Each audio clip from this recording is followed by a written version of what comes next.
জানিয়ে দেব সর্বশেষ আপডেট বাংলা সংবাদ। শুরুতেই শিরোনাম। পুলিশের এক আলোচিত সমালোচিত চরিত্র মোহাম্মদ হারুনুর রশিদ 20তম BCS এর মাধ্যমে 2000 সালে মুক্তিযোদ্ধা কোটায় পুলিশ বিভাগে চাকরি নেন, কিন্তু তার বাবা হাসিব ভুঁইয়া মুক্তিযোদ্ধা ছিলেন না।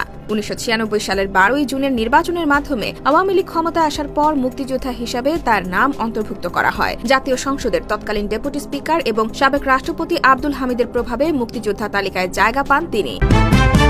শেখ হাসিনার দেশ পালানোর পর থেকেই তার অধীনে থাকা নেতা এবং মন্ত্রীদের জীবন আসামিদের মতো অবৈধ কাজের মাধ্যমে সম্পদের পাহাড় গড়ে তোলার পাশাপাশি হাসিনা সরকারের প্রায় সকল নেতাদের দুর্নীতি এখন দেশের মানুষের সামনে আরও স্পষ্ট।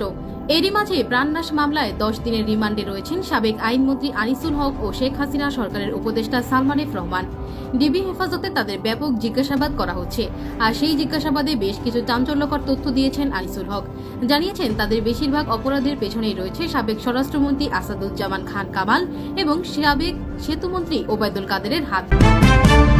গুম খুনের মাস্টারমাইন্ড হিসেবে পরিচিত ছিলেন বহুল আলোচিত সাবেক সেনা কর্মকর্তা জিয়াউল আহসান। বৈষম্য বিরোধী ছাত্র আন্দোলনের সময় ছাত্র জনতার উপর হামলায় আইনশৃঙ্খলা রক্ষাকারী বাহিনী ও আওয়ামী লীগের নেতাকর্মীদের ইন্ধনদাতা হিসেবেও উঠে এসেছে তার নাম।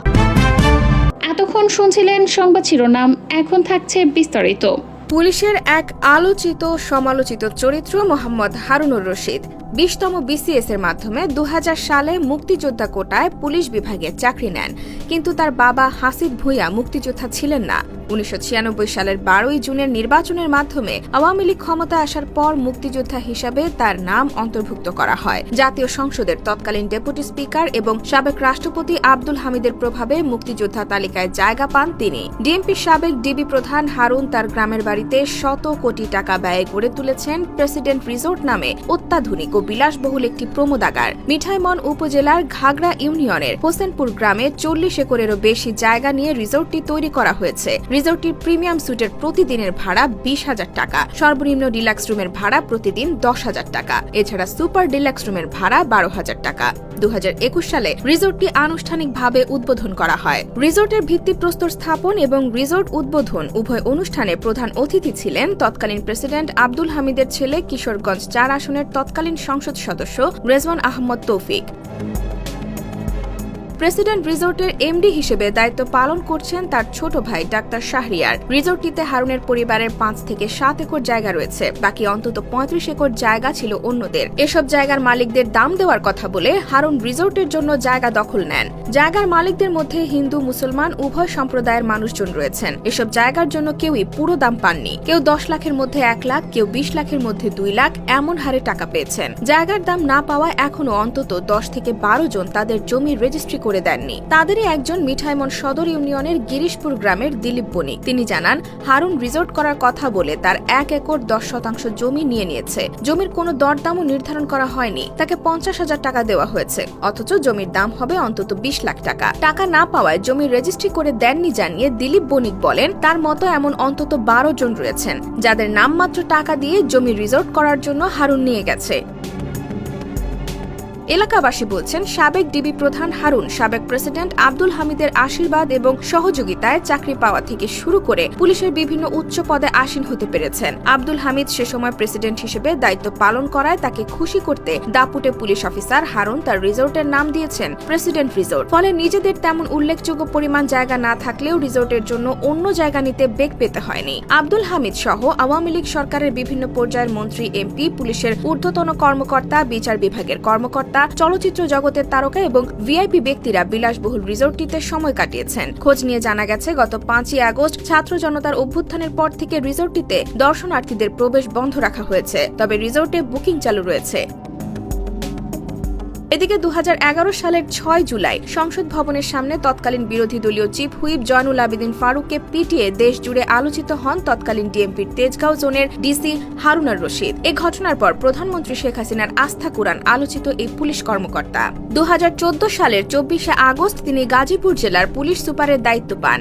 এর মাত্র 4 মাস পর গাজীপুরের বিএনপি চেয়ারপারসন বেগম খালেদা জিয়ার জনসভার নেতাকর্মীদের গ্রেফতার ও দমন পীড়নের মাধ্যমে ভণ্ডুল করে দেন হারুন। এ ঘটনায় নতুন করে আবারও আলোচিত হন হারুন। টানা 4 বছর গাজীপুর জেলায় পুলিশ সুপার হিসেবে দায়িত্ব পালনের সময় তার বিরুদ্ধে ছিল অভিযোগের পাহাড়। ব্যবসায়ী শিল্পপতিদের জিম্মি করে টাকা আদায়, জমি দখলে সহায়তা ও মদত দেওয়ার মতো গুরুতর অভিযোগ সেখানকার মানুষের মুখে মুখে। তার ক্ষমতার দাপটে কোণঠাসা ছিলেন স্থানীয় জনপ্রতিনিধি থেকে শুরু করে ক্ষমতাসীন আওয়ামী লীগের নেতাকর্মীরাও। এরপর 2018 সালে শুরু হয় এসপি হারুনের নারায়ণগঞ্জ অধ্যায়। 2018 সালে জাতীয় সংসদ নির্বাচনকে ঘিরে নারায়ণগঞ্জে বিএনপি ও অঙ্গ সংগঠনের নেতাকর্মীদের ওপর সীমাহীন অত্যাচার, নির্যাতন ও দমন পীড়নের মাধ্যমে ত্রাসের রাজত্ব কায়েম করেন এই হারুন। অপহরণ, গুম, চাঁদাবাজির মাধ্যমে তিনি হয়ে ওঠেন জেলার দণ্ডমুণ্ডের কর্তা। চাঁদার জন্য তিনি একাধিক শিল্পপতিকে তুলে নিয়ে সাজানো মামলায় গ্রেফতার দেখানোর ভয় দেখাতেন। ডিএমপির ডিবি প্রধান হিসেবে বিএনপির নয়াপল্টন অফিসে নানা নাটক মঞ্চস্থ করে বিএনপি নেতাকর্মীদের গণগ্রেফতার ও দমন পীড়নে নেতৃত্ব দেন হারুন। হেফাজতে ইসলামের অনেক নেতা তার দ্বারা নিগ্রহের শিকার হন। ডিবি অফিসে নিয়ে মধ্যাহ্নভোজ এবং সেসবের ছবি সামাজিক যোগাযোগ মাধ্যমে ছেড়ে দেওয়ার মাধ্যমে তিনি ডিবি প্রধানের কার্যালয়কে পরিচিত করান ভাতের হোটেল হিসেবে। শেখ হাসিনার পতনের পর হারুনের অপকর্মের বিষয়গুলো এখন মানুষের মুখে মুখে। শেখ হাসিনার দেশ পালানোর পর থেকেই তার অধীনে থাকা নেতা এবং মন্ত্রীদের জীবন আসামিদের মতো অবৈধ কাজের মাধ্যমে সম্পদের পাহাড় গড়ে তোলার পাশাপাশি হাসিনা সরকারের প্রায় সকল নেতাদের দুর্নীতি এখন দেশের মানুষের সামনে আরও স্পষ্ট। এরই মাঝে প্রাণনাশ মামলায় 10 দিনের রিমান্ডে রয়েছেন সাবেক আইনমন্ত্রী আনিসুল হক ও শেখ হাসিনা সরকারের উপদেষ্টা সালমান এফ রহমান। ডিবি হেফাজতে তাদের ব্যাপক জিজ্ঞাসাবাদ করা হচ্ছে, আর সেই জিজ্ঞাসাবাদে বেশ কিছু চাঞ্চল্যকর তথ্য দিয়েছেন আনিসুল হক। জানিয়েছেন তাদের বেশিরভাগ অপরাধের পেছনেই রয়েছে সাবেক স্বরাষ্ট্রমন্ত্রী আসাদুজ্জামান খান কামাল এবং সাবেক সেতুমন্ত্রী ওবায়দুল কাদেরের হাত। ডিএমপি নিউ মার্কেট থানায় দায়ের হওয়া পাপোশ বিক্রেতা হকার শাহজাহান আলীর প্রাণনাশ মামলায় গত 13 আগস্ট গ্রেপ্তার করা হয় সালমান এফ রহমান ও আনিসুল হককে। সদরঘাট নিয়ে জেলের বেশে পালানোর সময় ধরা পড়েন এই দুই সাবেক মন্ত্রী। পুলিশের পাশাপাশি সংশ্লিষ্ট কয়েকটি মামলা তদন্ত করবে দুর্নীতি দমন কমিশন দুদক। ঢাকা মেট্রোপলিটন পুলিশ, ডিএমপির উচ্চ পর্যায়ের একাধিক সূত্র গণমাধ্যমকে এসব তথ্য নিশ্চিত করেছেন বলে জানা যায়। গণমাধ্যমের প্রতিবেদনে প্রকাশিত তথ্য অনুযায়ী গ্রেফতারকৃতদের অপরাধ শুধু পুলিশ কেসের মধ্যেই সীমাবদ্ধ নয়। শেয়ার বাজার সহ অনেক অর্থনৈতিক কেলেঙ্কারিতে জড়িত সালমান এফ রহমান। সরকারের অনেক অপকর্মকে আইনি বৈধতা দেওয়ার ক্ষেত্রে বড় ভূমিকা রেখেছেন আনিসুল হক। তাই তাদের জিজ্ঞাসাবাদের ক্ষেত্রে প্রাণনাশের মামলার পাশাপাশি অর্থনৈতিক ও আইনগত বিষয়কে গুরুত্ব দেওয়া হচ্ছে। তাই রিমান্ডে জীবন কেড়ে নেওয়ার মামলার পাশাপাশি বিগত সরকারের অপকর্ম ও দুর্নীতি সহ নানান বিষয়ে জিজ্ঞাসাবাদ করা হচ্ছে।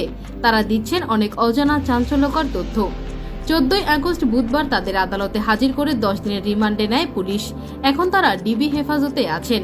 রিমান্ডের প্রথম দিনের জিজ্ঞাসাবাদে তারা দেশে অনাকাঙ্ক্ষিত পরিস্থিতি তৈরির জন্য সাবেক স্বরাষ্ট্রমন্ত্রী আসাদুজ্জামান খান কামাল ও আওয়ামী লীগের সাধারণ সম্পাদক, সাবেক সড়ক পরিবহন ও সেতুমন্ত্রী ওবায়দুল কাদেরের ওপর দোষ চাপায় দেন। জিজ্ঞাসাবাদে আনিসুল হক বলেন, দেশে ছাত্র আন্দোলন শুরু হওয়ার পর আমি একটি সমাধানের দিকে যাচ্ছিলাম, কিন্তু সাবেক স্বরাষ্ট্রমন্ত্রী আসাদুজ্জামান খান কামাল ও সাবেক সেতুমন্ত্রী ওবায়দুল কাদেরের কারণে সেটা সম্ভব হয়নি।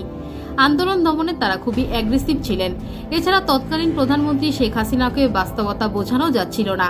এ কারণে আন্দোলন এক পর্যায়ে নিয়ন্ত্রণের বাইরে চলে যায়। সালমান এফ রহমান এবং আনিসুল হককে মুখোমুখি জিজ্ঞাসাবাদ করার সময় ডিবির এক কর্মকর্তা দুজনের উদ্দেশ্যেই বলেন, আপনাদের অনিয়ম, দুর্নীতি ও লুটপাটের কারণেই দেশের এই অবস্থা। এ সময় তারা নির্বিকার ছিলেন। 15 আগস্ট বৃহস্পতিবার গোয়েন্দা পুলিশের একটি সূত্রের বরাদে বার্তা সংস্থা জানিয়েছে, আনিসুল হক ও সালমান এফ রহমান মানসিক ট্রমার মধ্যে রয়েছেন।